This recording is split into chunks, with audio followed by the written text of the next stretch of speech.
சொல்கிறாரு சிவவாய்க்கர், கடவுள்ன்றதை ஒரு ஒரு ஊராக சோறு கட்டின்னு திரியிறான்டா தேடிக்கின்னு, ஆனால் பார்க்க முடியல.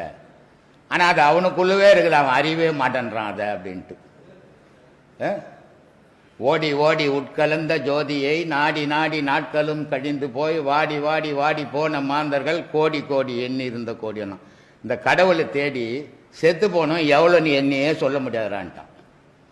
சரி, இப்படி கடவுளை தேடி யாருமே பார்க்கல, செத்து போனவன் எண்ணி சொல்ல முடியல. அப்போ எப்படி தான் கடவுளை தெரிஞ்சுக்கிறான்னா, ஒரு தரித்த நாடியில் ஒடுங்குகின்ற வாய்வினை கருத்தினால் இருத்தியே கபாலமேற்ற வல்லாரில் விருத்தரும் பலராவார் மேனியும் சிவந்திடும் அருள் தரித்த பாதம் அம்மை பாதம் சத்தியோன்றார். உனக்குள்ள தேடினா கடவுள் தெரிஞ்சிருவான்டா, ஊர்லாம் இந்த எண்ணெய் கிடைக்க மாட்டான்டான்ட்டான். அதனால கடவுள் என்ற பொருள் கை ஜான் அளவில் தான் இருக்குது. ஆனால் கடவுள் என்ற பொருளை ஆயிரக்கணக்கான மைல் போய் தேடி கிடக்குறோம். தேவைப்படுறதுக்கு இவன் தாய் தோப்பனுக்கு செய்து காட்டினா அந்த புள்ள பழகுது. அதை ஓ, நம்ம ஆயாவுக்கு சாப்பாடு போடுறாங்க, நம்ம தாத்தாவுக்கு சாப்பாடு கொடுக்குறாரு, நம்ம ஆயாவுக்கு பணம் கொடுக்குறாரு, நம்ம தாத்தாவுக்கு பணம் கொடுக்குறாரு. ஆனால் அவங்க காலம் முடிஞ்ச உடனே உன் பேரன் பேத்தி உன் பிள்ளைங்க நம்ம அப்பாவுக்கு நம்ம பண்ணணும், நம்ம அப்பா நம்ம அம்மாவுக்கு பண்ணாருன்னு அந்த பழக்கத்தை உண்டாக்கினோம். குழந்தைங்க கிட்ட பிறக்கும் போது இந்த வெறுப்பை உண்டாக்குனா அது தாய் தகப்பனை விட்டு போயிடும். ரெண்டாவது, காசே பணம் புள்ள சம்பாரிச்சு கொடுக்குறான் ஏன் பண்ற தாய் தகப்பன் கதியெல்லாம் நடுவோடுறான்.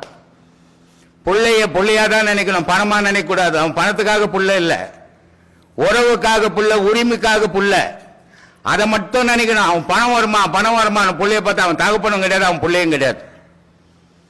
அதனால பழக்க வழக்கம் நம்ம செய்யறதுதான் மாறா செய்தது மக்களுக்குன்னுவான்.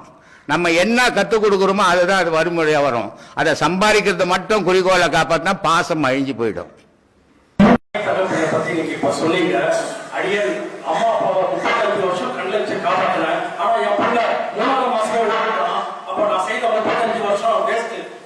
யார் சொன்னது வேஸ்ட்?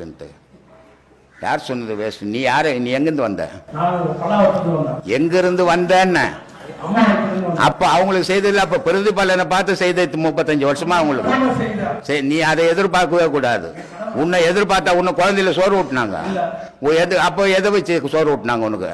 உனக்கு ஏன் சோறு போட்டு வளர்க்கணும்? உனக்கு ஏன் பால் கொடுத்து வளர்க்கணும்? உனக்கு ஏன் கொசு கிடைக்குமா எறும்பு கிடைக்குமான்னு உன்னை ஏன் வளர்த்தாங்க? அவங்க கடமை, உன் கடமை சோறு போட வந்த எதிர்பார்க்க கூடாது. அவன் தான் புள்ள. நீ சரியா வளர்த்து இருக்க மாட்ட, அதனால புள்ள செய்யல. இந்த சில வீட்டுங்கள் எல்லாம் தாய் தோப்பனை வச்சு சோறு போடுவாங்க, பிள்ளைங்களை வச்சுக்கணும். அப்போ ஏன் போடணும்னு என்ன கட்டாயம்னா, இவனுக்கு தேவைப்படுறதுக்கு இவன் தாய் தோப்பனுக்கு